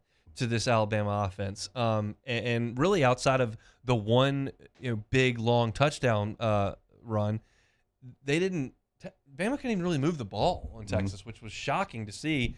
And then Alabama comes out and they get like 17 penalties, which they do this like once or twice a year. They just don't play very well. And thankfully for LSU in 2019, we got that game. I mean, you're talking about the punter dropped the ball. I mean, Tua drops the ball on the first drive. And they do some things that are very uncharacteristic of that Alabama machine. And this was the penalties. And they just kept getting them and kept getting them.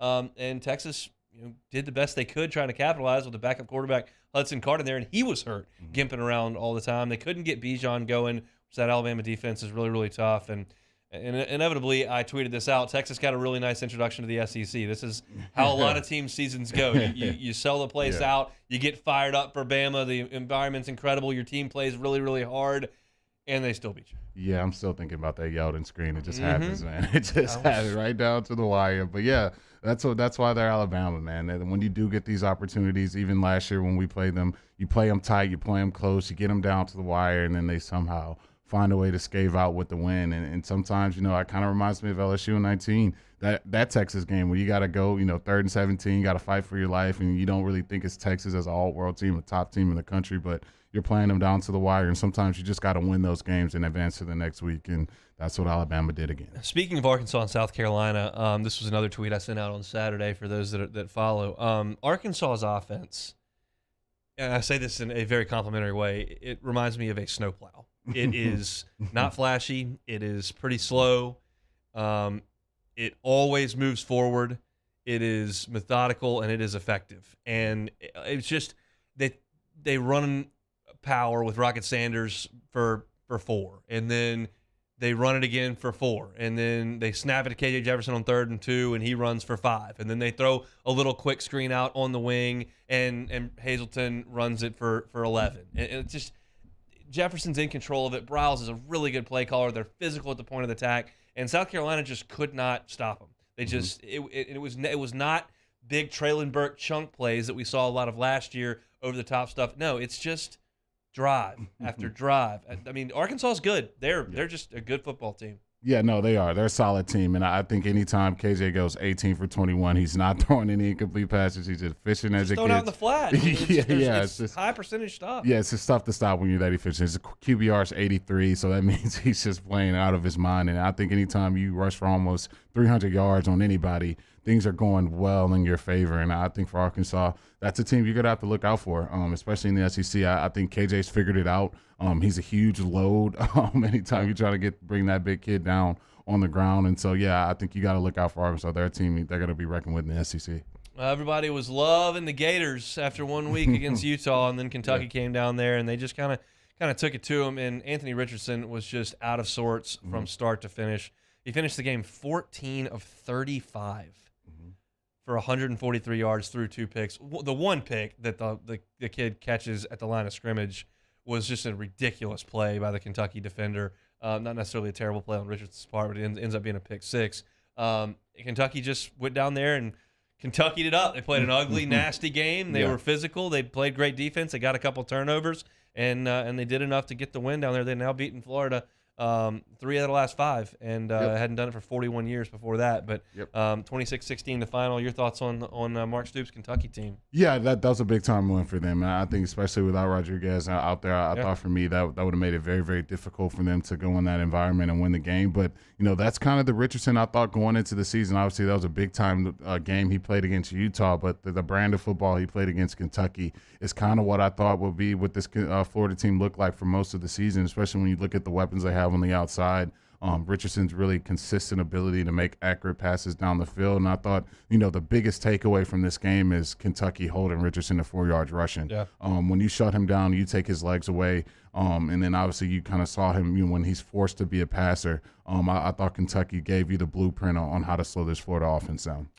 Maybe no, it's not even close to one of the most impressive, but it was impressive. Is what Mississippi State did to Arizona. Arizona's not very good, but they've got an identity, and that's the thing we've been preaching with Tennessee over the last year and now 2 weeks, and Mike Leach has got it. It's in year 3. They know what they are. They've got a good defense. It's very active. Will Arnett does a good job with it. They forced 3 interceptions from the Arizona quarterback. Rodgers is in total control of that offense with high percentage throws, and they ran the ball very well against Arizona. You're talking about your 2 main running backs, Johnson and Marks, who both averaged over 5.5 yards a carry. Now, they didn't run it a ton. Johnson ran at 11 and Marks ran at 8, but when they did, they were effective in doing it. And they never ripped off a long one. Their longest run of the game was 16 yards. They just consistently got 5 or 6. If you're just playing out there for the quick passing game, and this is what we'll talk about with Mississippi State the rest of the week, they will run it every once in a while, and if you let them get 5 or 6 yards a pop, it's going to be a long day. Yeah, no, and I thought that was the exactly brand of Mississippi State football on full display.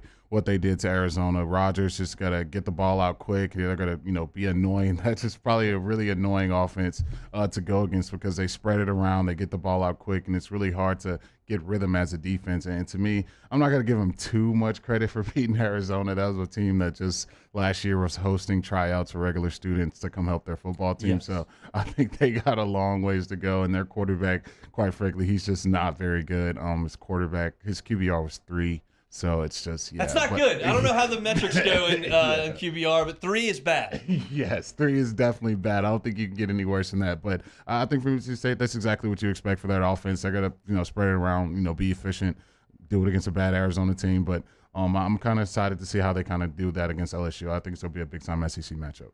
It's okay if no is the answer here, but did you watch any of Auburn on Saturday?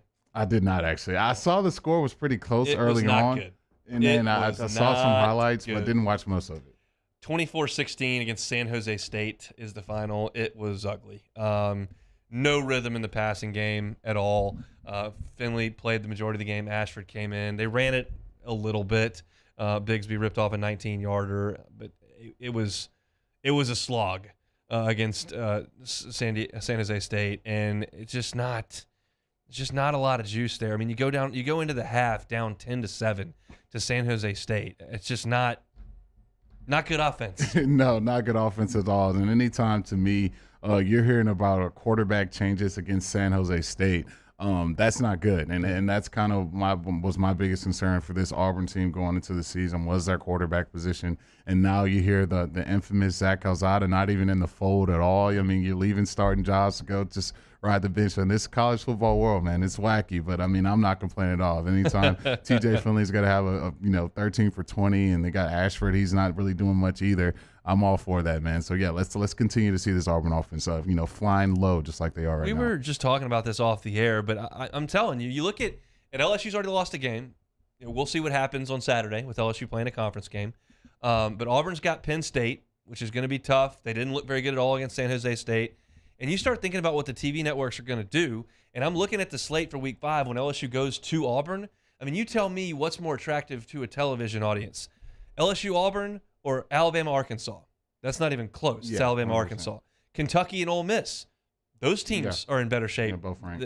And Texas A&M, Mississippi State. That's the same if it's not,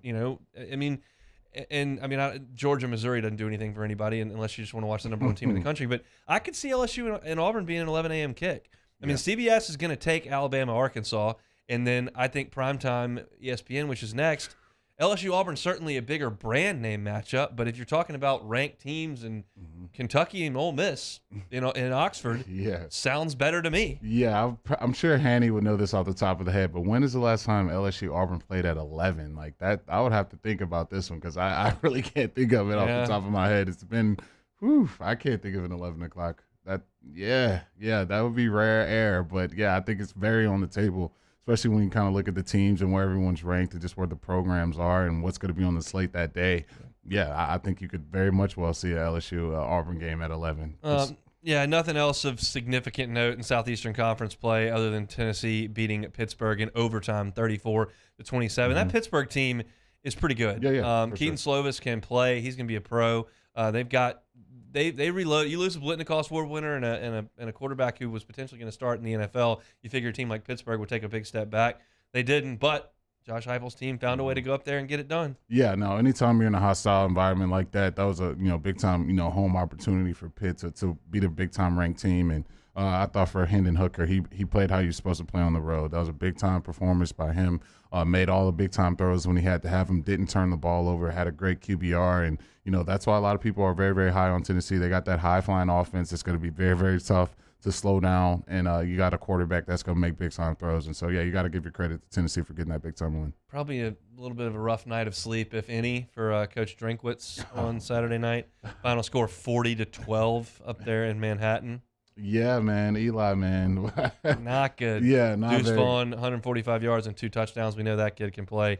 Missouri is not good. Yeah, no, they're not good. And I don't know if I was crazy enough. I think I said I believed in Eli, and I think I took Missouri like a total. I think I'm pretty sure. I got them all right here. I'm pretty sure I did like a total idiot, if I'm not mistaken. I got all the picks. I don't think right I did here. that hot last week, man. You were 4-5. I was 5-4. You took Missouri in the 7.5. They did not cover. You won Arkansas, Wake Forest, App State, and Tennessee. You lost Alabama, Missouri, Florida, Auburn, and Arizona. So a 4-5 not so hot last week. I was 5-4. So take a 1-game lead on you after 2 weeks. We'll see how that transpires throughout the season.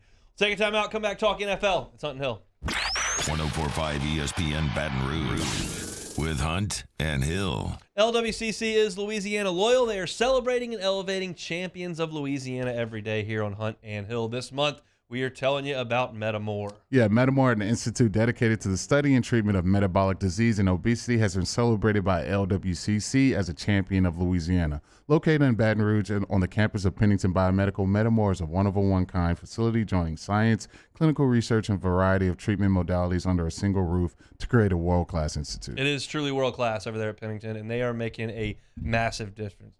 Obesity is one of the greatest health risks that faces Americans, and Louisianians are certainly among the most severely impacted, and Metamore is doing its job in helping people deal with obesity. More than 6,200 patients were treated by Metamore in 2021, and they are now seeing patients from all over the world dealing with obesity, and all starts right here in Louisiana. If you know someone who's doing great things and is a champion of Louisiana, you want us to tell their story, we want to do it. Go to lwcc.com/Louisiana Loyal and nominate someone or some nonprofit or some business that's doing great work to be a champion of Louisiana. LWCC celebrates Metamore as this month's champion of Louisiana. LWCC is Louisiana Loyal.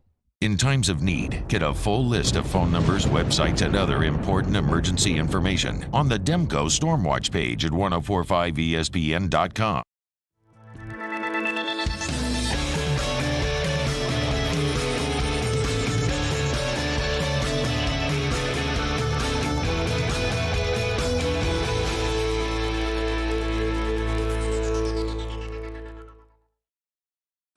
I'm Jay Ducote. I grew up learning how to cook at LSU tailgate parties and right in my own backyard. And I created JD's Louisiana products to bring that Louisiana flavor to you at home for your backyard cookout. JD's Louisiana barbecue sauce, Louisiana molasses mustard, spicy and sweet barbecue rub, and more are available at your local supermarkets or by logging on to jducote.com/shop. Put in promo code CST for 25% off at checkout.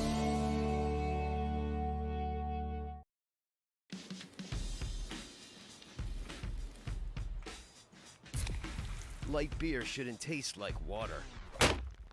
Miller Lite has more taste and only 96 calories. It's Miller time. Gulf Coast Office Products is a nationally recognized Savin office equipment dealer based right here in Louisiana. Over 100 employees strong, Gulf Coast has the boots on the ground to support all vertical markets from education, engineering, legal, and finance. With the latest in office technology from desktop to production segment units, Gulf Coast and Savin have the perfect fit for you. Call 225-756-2644. That's 756-2644 for Gulf Coast Office Products.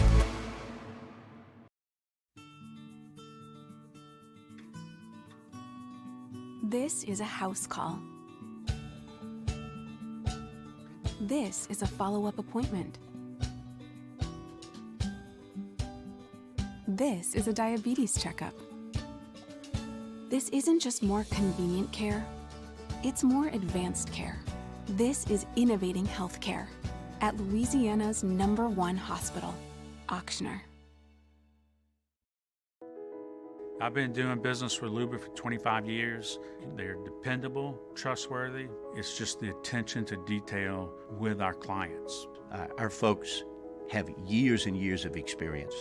They're highly trained professionals. But many companies have that asset. What I'd like to think makes Luba a bit different is that we use those talents in a way that truly is dedicated to serving the needs of the folks who depend on us. ServiceMaster Elite create clean, disinfected work environments. As a local business, we take pride in serving the New Orleans and Baton Rouge areas. Our cleaning protocols follow CDC and OSHA standards for healthcare settings, offices, senior living, restaurants, and industrial plants. Contact ServiceMaster Elite to get your operation ready for reopening with germ disinfection cleaning.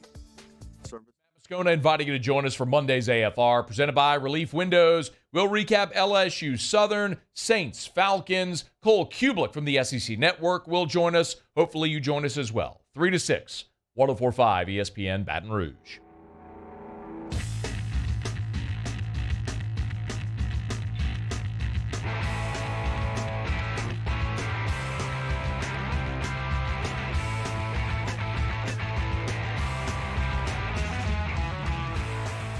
Hunt and Hill, 104.5 ESPN Baton Rouge. NFL slate was fun yesterday. Is it possible that I overstated the demise of the Kansas City Chiefs? Is that possible? Look, I tried to tell you, man, that's a bad boy at quarterback. That's a bad man. He went for 360 and 5 touchdowns yesterday on the road against Arizona. Yeah, that was impressive. Got my boy Clyde Gritty in to start the game out, and Patrick just kind of picking up where he left off. You don't reach those levels he does and just fall off a cliff. They still got Kelsey, that offense. They mix it up, and now I think, to me, in some ways, they're going to be more difficult to game plan against because he passed the ball to 9 different guys in that game. It's just he's a different dude, man. Got to give your credit to Patrick. On Thursday, I gave best win on the board to the Vikings against the Packers. They take care of business, 23-7. Mr. Jefferson goes for 184 and a pair of touchdowns, and the Packers' offense was lost. Look, I'll tell you right now, look out Devontae, look out Cooper. I know there's some other people putting their name in the ringer, but Justin, he's got to have full claim to that #1 spot if he keeps playing like this. He's playing out of his mind right now, just impossible to cover. He's just having fun out there. Looks like no one can guard that guy, and if he's going to play like that and kind of looking at that conference and the Packers – not really being up to snuff, man. Looks like Mr. Cousins may have a chance to make a little run here. So we can see if they can play that way. If they got that pass rush getting after quarterbacks, and they're going to have an avenue to win some football games. The Packers front office is just screwed up here. I mean, the receivers they're trotting out there are not good enough. It's just, I mean, Rodgers hits a guy in the hands the first drive. It would have been a touchdown. Yeah, and here it is. It just hits right in the breadbasket. And it would have been a touchdown easily. Walks in, running by Pat Pete, and he just drops it. And, they don't have the dudes. And then you mentioned off the air that Bakhtiari was out. They had their 2 tackles out, and that's just a disaster against this pass rush from Minnesota, and they couldn't score. No, you can't. And I think for them, their best order of business is getting their tackles healthy as quick as possible. the last thing you can afford is having, no time to throw it to and no one that can get open fast enough. It's just a double whammy, the best, the worst of both worlds. And that's what, the Packers offense looked like yesterday. So they're going to have to figure it out quick. I know Aaron does not like to lose. It's, that's the last thing you want to have is him having a disgruntled season. I think you got to see, some explosions go on in the Green Bay area if that happens. So hopefully they can figure it out, because if the Packers start losing, Mr. Rodgers is not going to be happy. The Bengals had 5 chances to win this game yesterday. It was so hard to watch. Jamar drops a slant that would have been a touchdown. Then they go down. Jamar catches a ball on the inch line, and he steps on the goal line. The guy on the TV said that's a touchdown if they review it. They didn't. Then they came back, and they did score on the last play of the game. Then they snap it too high on the extra point, and it gets blocked. Then they miss another kick in overtime because it's a short one, a very makeable one, because the snap's bad again and the laces are out. There's just so many chances to win against an outman Pittsburgh team, and they're not able to get it done. Joe turned it over way too much early, including a pick six, and Pittsburgh escapes with a 23-20 win. TJ Watt looks to be pretty significantly hurt, and we'll see what the Steelers are going to be, but a devastating loss early in the season for Cincinnati. Yeah, and I talk about all the time, man, not the sexiest topic to talk about, but special teams, man. It's so important. It's such a big facet in the game, and the Bengals lose, their long time, long snapper, my boy Clark Harris. I played with him, played a long time. Just, normally don't hear those names because they're just snapping the ball regular. Yep. Normally when you're hearing those guys' names, they're doing bad things. And I thought for Joe to play the way he did, especially in that first half, and turn the ball over the way he did, but to continue to battle, that's something that I talk about all the time. That kid's got to persevere. He's got to show the grit. He's got to continue to battle and give his team chances to win. And to see them just not be able to just get a simple extra point, a simple field goal, and lose the game that way, it's demoralizing. But it's Joe, man. I think they're going to battle. I don't think he's going to turn it over 5 times. Yeah. More than one occasion like that. Just a tough way to start the season, but I think they get the special teams short up. Joe not turn it over, they'll be fine. I was so cranky about the freaking long snapper snapping 2 straight high. It's like, how does this guy still have a job today? Like, when you cut somebody and say, bring your playbook, bring the one sheet of paper that says snap it and duck. That's his whole. That's the whole playbook for him. It can't even hit you. Just snap it and duck. Cut this guy. Yeah, well, no, that's the problem. That their actual long snapper got hurt. He tore his bicep, so that's the guy that was snapping. It wasn't their actual starter. That. Yeah. That's why I said Clark Harris. He's their actual. I thought he was just like retired. No. He's their actual long snapper. I didn't keep up with the Bengals long snapper. That wasn't on my show notes. I only know because I played with him. But other than that, I don't know any other long snapper in the entire NFL. Maybe my boy Reed and my boy Ferguson, but that's about it. But yeah. So their long snapper got hurt, and then now that you got the guy in there snapping it the way he was, so got to get that fixed. I don't think he'll be snapping it next week. They're probably going to find someone else, because if you can't snap it, you can't kick it, and that's just a bad way to play football. Surprise. The team with no offensive coordinator scored 7 points. Miami 20, New England 7. This is not going to work. This is going to be a bad team. Look, they could have moved to Miami a month before, and that offense would have looked a lot like it did going into that game. And, I think it's going to look like that, all season. They're going to play more talented teams. They still got to play the Bills. It's just I don't see the avenue for Coach Belichick, where they're competitive and where they're a team where you have some fear in any given Sunday. Hey, this team's a real threat to put up 30 points on us. The defense to me is now like average. And to me, when you got an average defense and an offense that's not going to score points, you're going to lose a lot of football games. It's just tough to see, Belichick going out like that. Bucs D looks good. Yeah, that's a solid team, man. You saw that team when they took the field.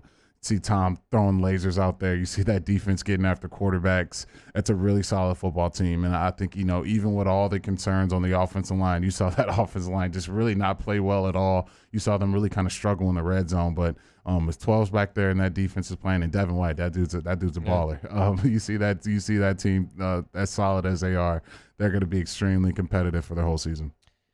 Look, the Bucs left tackle goes down. We know the center is out. They're moving pieces around all over the place. And I was like, man, it looks like they're really not doing a good job up front. And I look up, Leonard had 127 yards, and Tom did throw it around a little bit. And, it's not like they went nuts on offense, scored 19 points, settled for a lot of field goals. But my concern about their offensive line, I think, is still there a little bit. But they did run the ball pretty well, and Tom just kind of figures it out. But if they play defense and only allow 3 points, they'll be in real good shape. Taylor Sharp, Cowboys toast. Is that correct?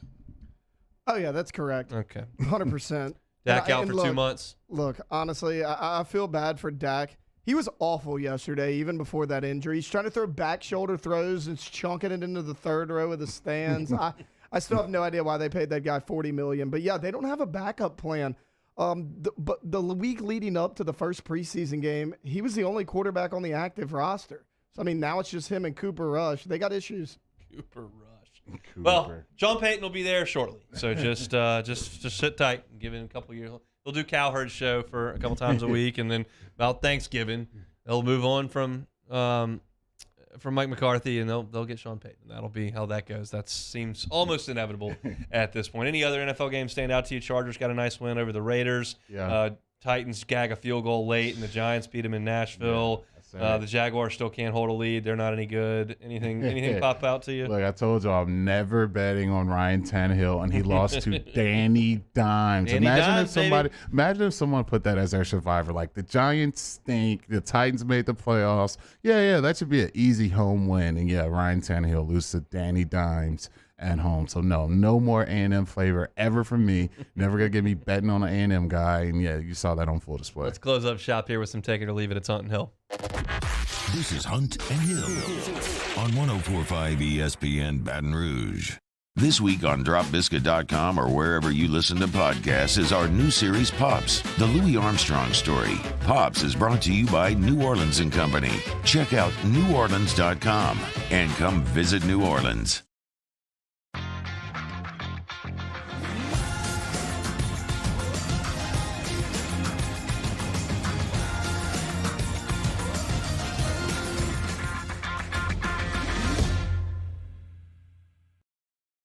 Oh, hey, what's up? It's Big V and Bubba, 100.7 The Tiger Morning Show. We'd love for you to join us every weekday, 4 a.m. till 9 a.m. Yeah, everything you want in a show. Country music.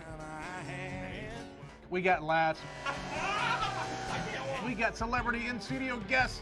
We just need you. Join us every weekday morning, 4 a.m. to 9 a.m., right where it all started. That's right. Louisiana's country station, 100.7 The Tiger. 3 people walk into a bar. The first 2 order the same old marks. The third, Nuevo Topo Chico Margarita Hard Seltzer. Crafted with real lime juice and the crisp tequila flavor.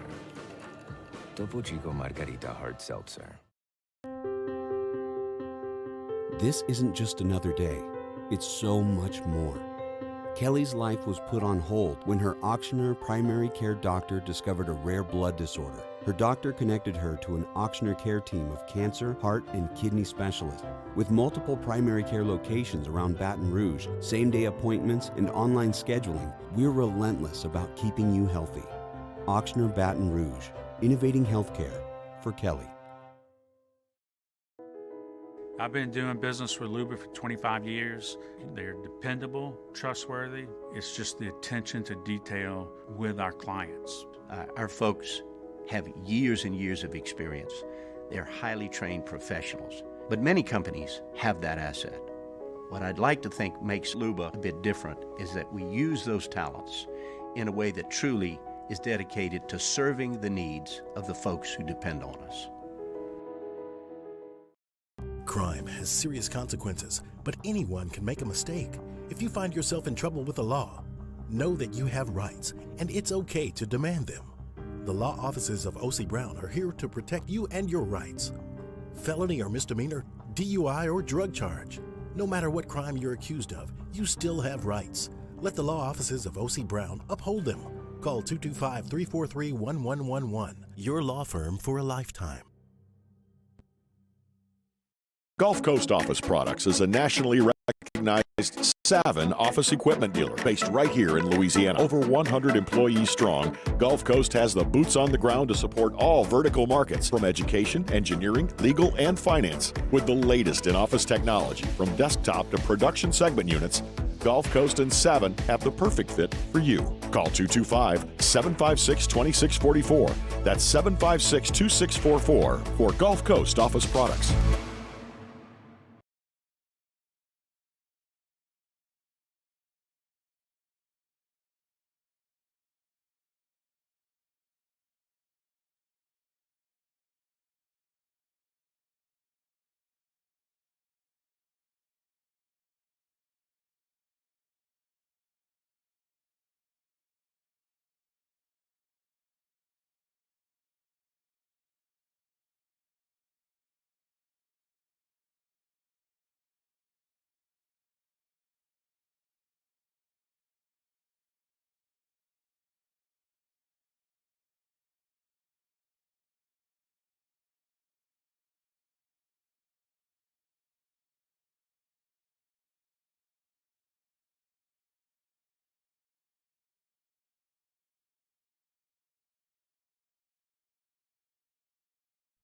Jimmy out at Charles Handegrift. Monday, 6 to 8 p.m., we're at Spoken Hub Restaurant on Government Street in Mid-City. We recap the weekend pro and college football. Game Time presented by Bet Rivers on 104.5 ESPN Baton Rouge.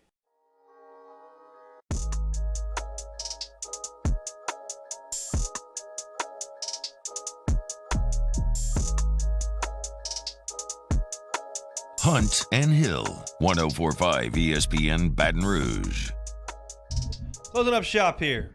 Monday edition. Hope your week is off to a good start. Thanks for hanging out with us here on 104.5 ESPN Baton Rouge. Take it or leave it. Jeremy Hill, fire away. Alrighty here. After popping champagne bottles and wearing postseason caps, the Los Angeles Dodgers were alerted that the Major League Baseball made a mistake and did not factor in a three-way tie between Milwaukee and St. Louis, therefore not giving them postseason clinch. The Dodgers, they have a bone to pick with MLB. Take it or leave it. Just get the champagne out again tonight. Get new hats. It's fine. Celebrate every day. There are 1,000 games up on everybody. They got a cast of MVPs in the entire roster. Well, the Cubs have a bunch of guys that no one has ever heard of. Look, the Dodgers, they can celebrate. I mean, they haven't won enough. They just won the fake COVID World Series with the best team in baseball for the last 6 years. So, maybe think about celebrating after you win the World Series. But it's a long season. You want to get the champagne out, you can do it. After losing on Sunday Night Football to the Bucs, 13-3, the Cowboys also lost their starting quarterback, Dak Prescott, for 6 to 8 weeks with a thumb injury. Playoff hopes for the Cowboys are dead. Take it or leave it. I'm taking that. I'm sorry, Taylor. It's done. Season in the wraps. You got Cooper Rush out there trying to sling dimes to Noah and all these other guys I've never heard of. It's just not going to be good for the Cowboys. And, Stephen A's just going to be going on a national tour, smoking cigars, wearing cowboy hats, just totally trashing the Cowboys. And I'll be tuned in because I think that's absolutely hilarious every time he does that. So, sorry, Taylor. It's just going to be another bad year for the boys. Maybe next year, though. Maybe next year. Yeah, definitely next year. Sean Payton.